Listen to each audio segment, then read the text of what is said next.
This is Total Football, and this is big breaking news because Manchester United have confirmed the appointment of head coach Ruben Amorim.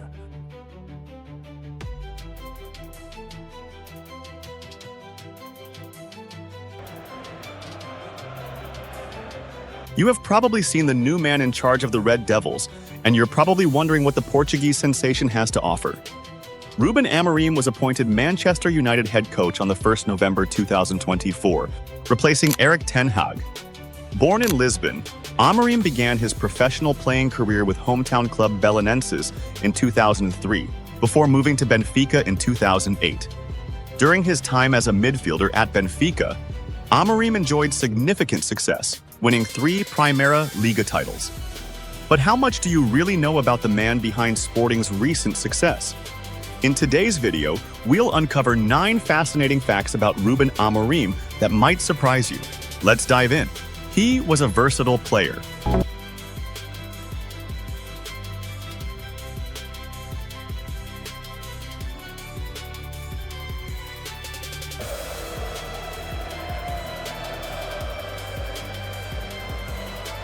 Making his Primeira Liga debut in 2003, with his hometown club Belenenses, Amorim would spend the bulk of his career in the Portuguese top flight.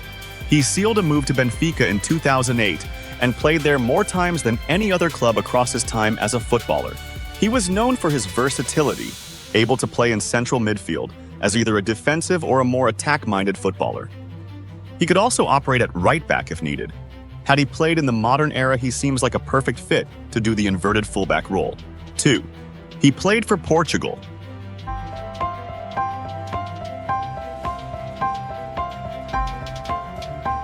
You might not know that Amorim represented Portugal as a player. His performances on the pitch were enough to earn him 14 caps for Portugal, having represented his nation all the way to senior level, starting with the under-18s. While this might not be the highest number of international appearances, it was enough to see him feature at 2 World Cups. He wasn't in the original squad to go to South Africa 2010, but an injury to Nani afforded him the chance to get a call-up. He made his debut as a substitute in the group stage opener against Ivory Coast. Amorim then got the nod to represent Portugal 4 years later in Brazil. 3.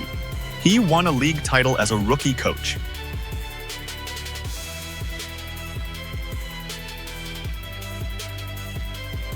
One of Amorim's most impressive achievements came during his first full season with Sporting CP. Against all odds, he led the club to their first Primeira Liga title in nearly 2 decades in the 2020-2021 season. Amorim went on to claim a second league title in 2023 and back-to-back League Cup successes. 4. Retired at just 32.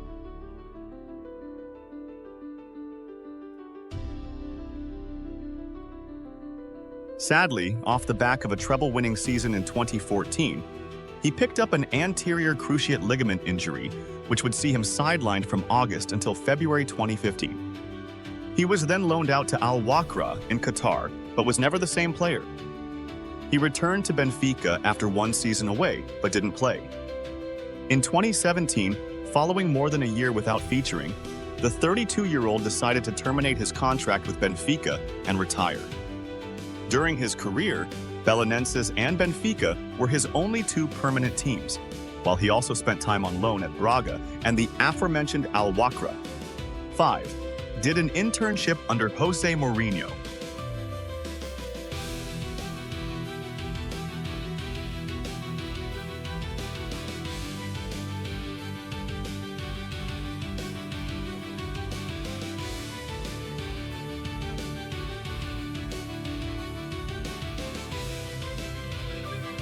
After retiring, he linked up with fellow Portuguese Jose Mourinho.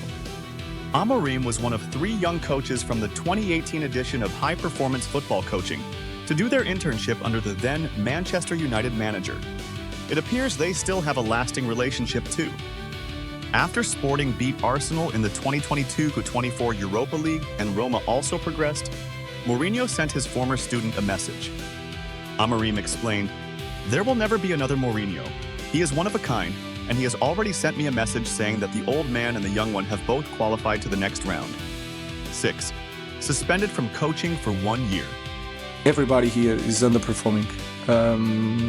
No matter what the circumstances, we are underperforming, and we have to accept that. I know that you want headlines, but I'm saying that because we have to acknowledge that and to change that. So here you go, your headlines.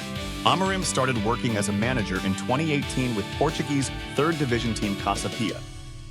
While he was there, he was still technically a trainee coach, and so was not supposed to give out instructions to the players on the pitch during a game. He broke this rule, and so Casa Pia were docked 6 points, and the young coach was also fined and suspended from all activity for 1 year. This ban was later rescinded, but he still decided to step down from his position. 7. He's a big advocate for youth development.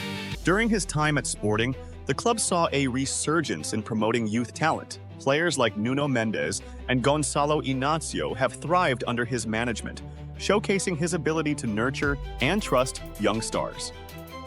There are also several examples of this. Nuno Mendes, Thiago Tomás, Gonçalo Inácio, Pedro Porro, Matheus Nunes, Pedro Gonçalves, Eduardo Quaresma, Manuel Ugarte, Youssef Chermiti, or Jenny Katamo. 8. 6th on list of most expensive fees paid for a manager.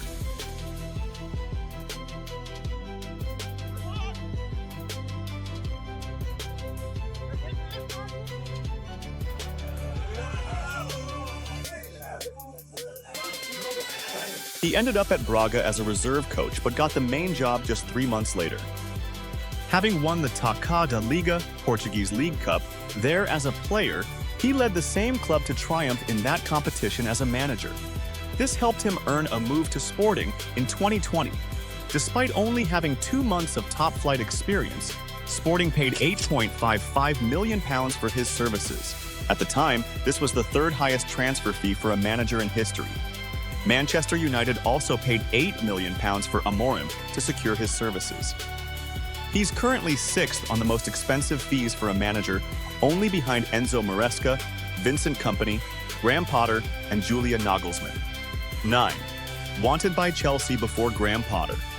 Why is it that he's become this manager that is so in demand? Yeah, well, he's a bit of a coaching prodigy. You know, he's got his first chance with Casa Pia, a 3rd-tier side in 2018. He then moved to Braga B and then got the full-time Braga job. And after just 13 games and 10 wins, Sporting CP saw enough in him and enough in his leadership and his tactics. Despite only taking charge of Sporting in 2020, after leading the club to their first league title in 19 years by the end of the following season, it's no surprise that Amorim was linked with some big jobs. Most notably, he was considered by Chelsea to take over from Thomas Tuchel. Graham Potter and Mauricio Pochettino were also linked at the time, and it was noted that Amorim is more a candidate for the future. Perhaps the Blues will come to regret not hiring him right then and there, especially as Potter failed to impress at Stamford Bridge and Pochettino hasn't done much better in his time in charge so far either.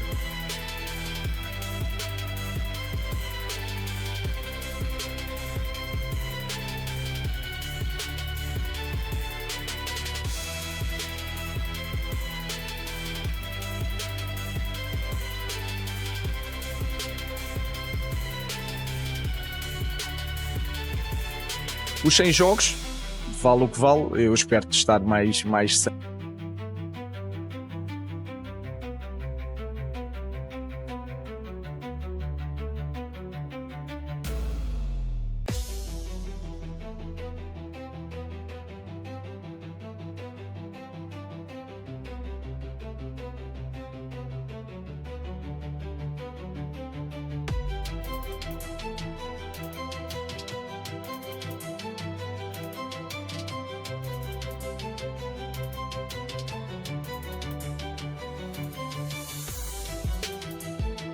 Ruben Amorim is not just a talented coach. He's a man with a fascinating journey and a bright future in football. From his unexpected rise to his unwavering dedication, there's so much to admire about him. Which of these facts surprised you the most? Let me know in the comments. And don't forget to like, subscribe, and hit the bell icon for more amazing football content.